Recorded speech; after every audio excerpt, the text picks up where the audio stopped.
Jadi kata Nabi apa? Jangan biarkan celah-celah itu menjadi tempatnya syaitan. Hari ini tidak sedikit masjid bahkan memuliakan syaitan, memberi tanda di mana syaitan hendaknya berada. Na'udzubillahi min dzalik. Mau jadi apa kita, Pak? Mau jadi umat seperti apa kita? Ini adalah simpul terakhir, saudaraku. Kalau sampai simpul terakhir ini kita relakan lepas, sudah tidak ada sisanya ajaran ini di muka bumi.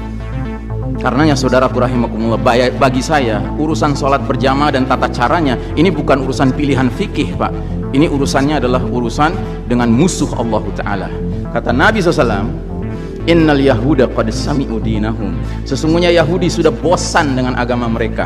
Wa innahum qaumun hasadun. Dan mereka adalah kaum yang sangat hasad kepada kita umat Islam, terutama dalam 3 perkara.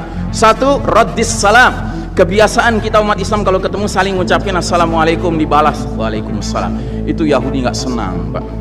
Yahudi tidak senang melihat umat Islam berukhuwah Islamiyah. Yahudi nggak senang umat Islam kalau ketemu saling bersedekah dengan senyum, makanya dibikin aturan begini, nggak kelihatan senyum kita. Yahudi nggak senang kita ketemu, kata Nabi, jabat tangan, rontok dosa-dosa. Maunya mereka begini saja jabatan tangannya. Dari mana ini semua? Yang kedua, mereka hasad sama kita dalam urusan apa? Iqamatis sufuf, dalam tata cara kita menegakkan saf kita. Ingat Pak, saf dikatakan tegak syaratnya 2. 1 lurus, 2 rapat. Bukan hanya lurus tapi renggang-renggang, atau rapat tapi meliuk-liuk. Tidak, harus dua-duanya lengkap. Sehingga Nabi sampai bertanya, kenapa kalian gak bersaf seperti malaikat di hadapan Allah? Para sahabat bingung, bertanya, bagaimana malaikat? Kata Nabi, mereka mendahulukan saf awal dan mereka saling rapat satu sama lainnya. Jadi Nabi itu bangga kalau umat Islam sholatnya seperti para malaikat di hadapan Allah Ta'ala. Harusnya itu menjadi kebanggaan kita juga. Dan harusnya kita tersinggung kalau ada pihak yang berusaha untuk mengacak-acaknya. Dan yang terakhir, yang ketiga, Yahudi itu hasad sama kita dalam urusan apa? Dalam urusan umat Islam, di belakang imam sholat wajibnya mengucapkan amin. Makin keras suara amin itu, makin geram mereka. Karenanya mereka bikin aturan, sempat 2 bulan masjid ditutup sama sekali, nggak terdengar suara amin dari jamaah karena nggak ada yang boleh ke masjid. Tapi sekarang setelah dibolehkan, masjid yang bisa muat 2000 orang cukup 500 orang, cukup 700 orang. Supaya apa? Sekurang-kurangnya aminnya bisa berkurang. Maka sekarang pertanyaan besarnya adalah, untuk siapa kita sholat?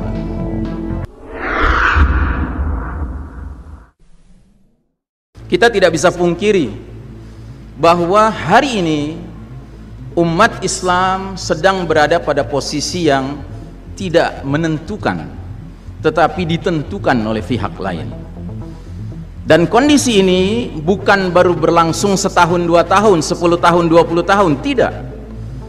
Secara formalnya dia mulai terjadi persis 100 tahun yang lalu, tahun 1342 Hijriah. Ketika itu berlakulah sebuah sunnatullah, sunnah Allah, hukum Allah, yang disebut dengan istilah sunnatut tadawul, sunnah pergiliran. Dalam surat Ali Imran 140 Allah Ta'ala berfirman, wa tilkal ayyamu nudawiluha bainan nas. Demikianlah hari demi hari, masa kemenangan dan kekalahan, kejayaan dan keruntuhan umat kami pergilirkan di antara manusia agar mereka bisa mengambil pelajaran. Sebelum tahun 1342 Hijriah, Masya Allah, pelajarilah sejarah. Umat ini berjaya selama 1342 tahun. Umat ini berada pada posisi yang menentukan. Umat manusia lainnya mengikut kepada umat ini. Tetapi pada tahun itu Allah Ta'ala dengan ilmu, dengan rahasia ilmunya dan hikmahnya mentakdirkan bahwa kepemimpinan umat ini harus berakhir. Dan muncullah sejak saat itu kepemimpinan pihak lain. Dan itu hak Allah untuk memilih siapapun yang dia inginkan memimpin dunia ini. Dan mulai sejak saat itu berlakulah hadis Nabi yang berbunyi, sungguh kalian umat Islam kelak nanti akan mengikuti jalan hidup, tata cara hidup umat-umat sebelum kalian, sejengkal demi sejengkal, sehasta demi sehasta, sehingga sekiranya mereka yang kalian ikuti sudah jelas-jelas masuk lubang biawak, kalian terus saja mengikuti mereka. Para sahabat bertanya-tanya, ya Rasulullah, al-Yahuda wan Nasara, apakah yang kau maksudkan itu kaum Yahudi dan Nasrani? Kata Nabi, faman, siapa lagi kalau bukan mereka?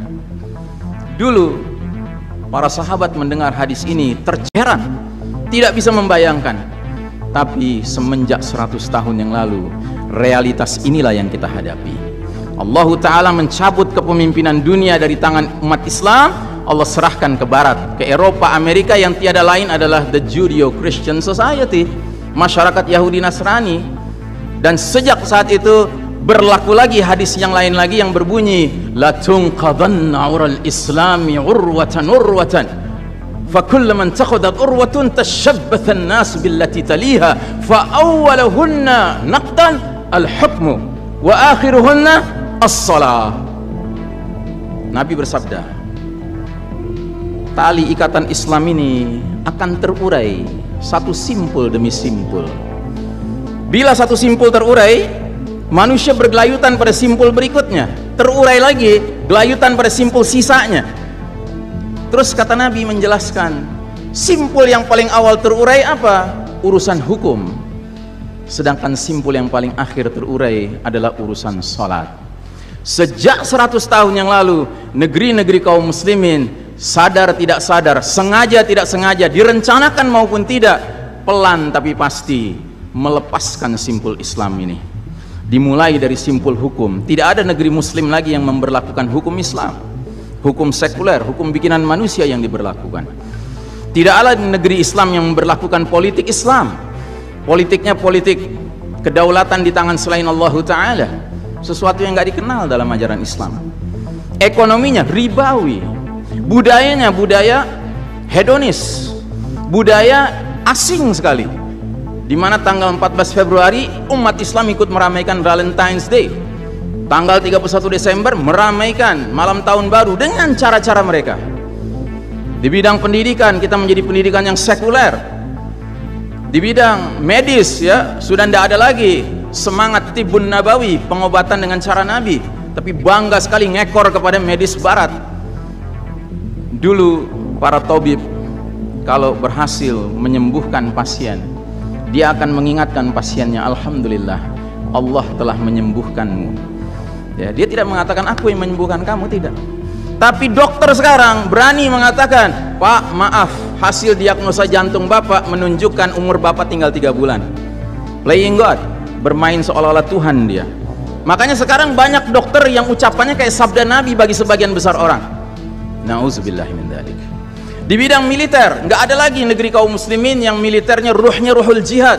Bahkan jihad itu alergi di kalangan militer. Militer yang paling alergi dengan jihad. Ini semua sudah terjadi, saudaraku rahimakumullah. Cuman yang paling memprihatinkan, rupanya Anda dan saya harus sampai menyaksikan simpul terakhir terurai, yaitu simpul sholat. Dalam sejarah, sekalipun taun, wabah yang terjadi dahulu kala di dunia Islam begitu dahsyat. Anda tahu taun dulu kalau terjadi orang baru kena paginya ketularan bintil-bintil, sorenya meninggal, Pak. Kalau sekarang orang di swab positif, sekian belas hari dia isolasi mandiri, kemungkinannya 2, kemungkinan sembuh, kemungkinan mati. Persentasenya berapa? Sembuh 80%, Pak, mati 3%, kecil sekali. Bukan berarti kita menganggap ringan nyawa orang, tidak.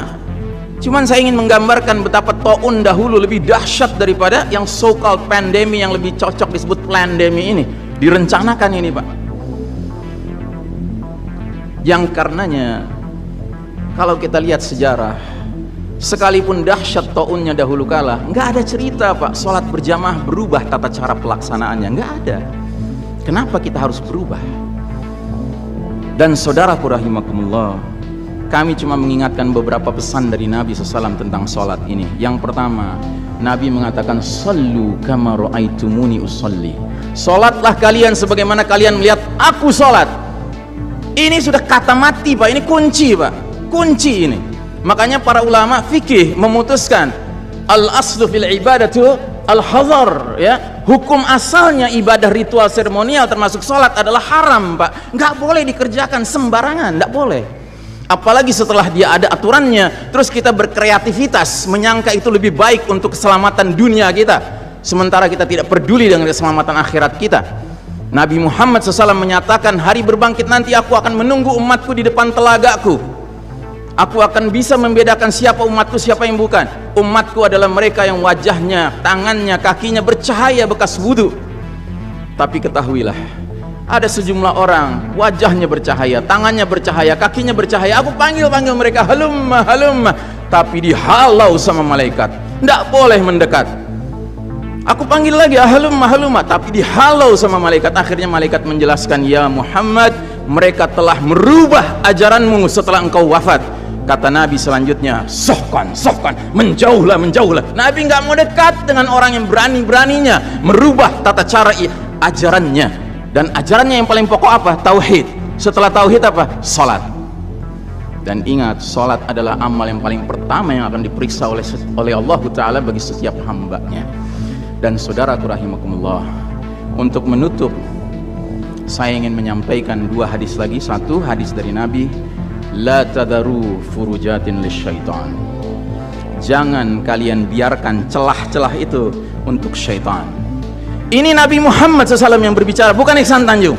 Kalau Iksan Tanjung yang berbicara, Anda boleh tolak, Pak. Ini Nabi Muhammad SAW yang berbicara, yang kita baca salawatnya dengan harapan mendapatkan syafaatnya, dengan harapan boleh meminum air dari telaganya.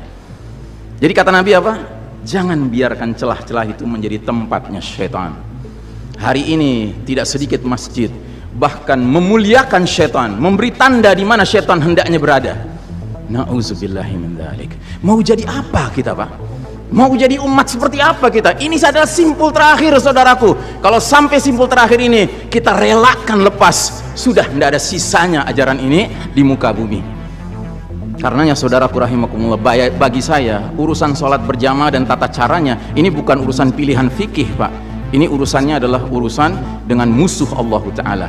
Nabi Muhammad SAW ini terakhir, hadis yang terakhir, kata Nabi SAW, innal yahuda qad sami'u dinahum, sesungguhnya Yahudi sudah bosan dengan agama mereka.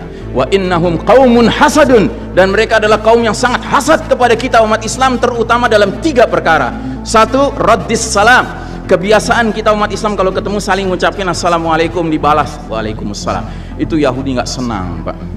Yahudi tidak senang melihat umat Islam berukhwah Islamiyah. Yahudi nggak senang umat Islam kalau ketemu saling bersedekah dengan senyum, makanya dibikin aturan begini, nggak kelihatan senyum kita. Yahudi nggak senang kita ketemu, kata Nabi, jabat tangan, rontok dosa-dosa. Maunya mereka begini saja jabatan tangannya. Dari mana ini semua? Yang kedua, mereka hasad sama kita dalam urusan apa? Iqamatis sufuf, dalam tata cara kita menegakkan saf kita. Ingat, Pak, saf dikatakan tegak syaratnya 2. 1 lurus, 2 rapat. Bukan hanya lurus tapi renggang-renggang, atau rapat tapi meliuk-liuk. Tidak, harus dua-duanya lengkap. Sehingga Nabi sampai bertanya, kenapa kalian gak bersaf seperti malaikat di hadapan Allah? Para sahabat bingung, bertanya, bagaimana malaikat? Kata Nabi, mereka mendahulukan saf awal dan mereka saling rapat satu sama lainnya. Jadi Nabi itu bangga kalau umat Islam sholatnya seperti para malaikat di hadapan Allah Ta'ala. Harusnya itu menjadi kebanggaan kita juga, dan harusnya kita tersinggung kalau ada pihak yang berusaha untuk mengacak-acaknya. Dan yang terakhir, yang ketiga, Yahudi itu hasad sama kita dalam urusan apa?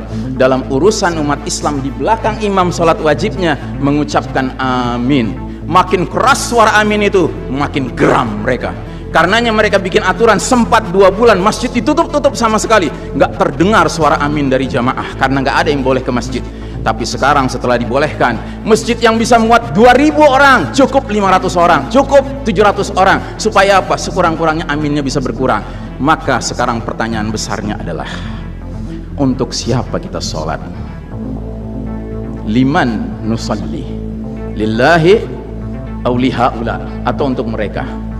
Inna salati wa nusuki wa mahyaya wa mamati lillahi rabbil alamin. Mudah-mudahan apa yang saya sampaikan tidak membuat bapak dan ibu makan nggak kenyang, tidur nggak nyenyak, tetapi semakin sadar betapa kita sedang hidup di era penuh fitnah di akhir zaman, dan musuh-musuh Allah sedemikian sistematis, sedemikian terencananya membuat kita sadar tidak sadar meninggalkan din kita. Yang paling mengerikan kalau sampai sudah nggak ada perasaan lagi risau dengan ini semua. Karena apa? Nabi bersabda, siapa lihat kemungkaran ubah dengan tangan, nggak bisa dengan lisan, nggak bisa dalam hati. Dalam hati itu maknanya apa? Ingkari itu sebagai kebenaran, itu mungkar. Dan itu kata Nabi selemah-lemahnya iman. Sehingga di hadis yang lain kata Nabi, kalau mengingkari saja sudah nggak ada iman sama sekali. Nah, yang kita khawatir kalau kita ternyata ridho saja dengan aturan sholat WHO ini, Pak. Padahal harusnya kita sholat dengan cara Nabi Muhammad SAW, bukan caranya Tedros atau Bill Gates, tidak. Nabi Muhammad SAW adalah contoh teladan kita. Mohon maaf kepada pengurus masjid, saya tidak memenuhi janji 15 menit, tetapi lebih sedikit ya. Tetapi kepada jamaah, inilah nasihat dari hati yang paling dalam kepada saudara-saudara yang saya cintai karena Allah, yang kita sama-sama bersalawat, kita sama-sama mengharapkan air dari telaga Nabi. Tapi boleh jadi nggak semua kita ngerti apa yang harus kita lakukan agar air telaga itu dapat jaminan kita boleh meminumnya.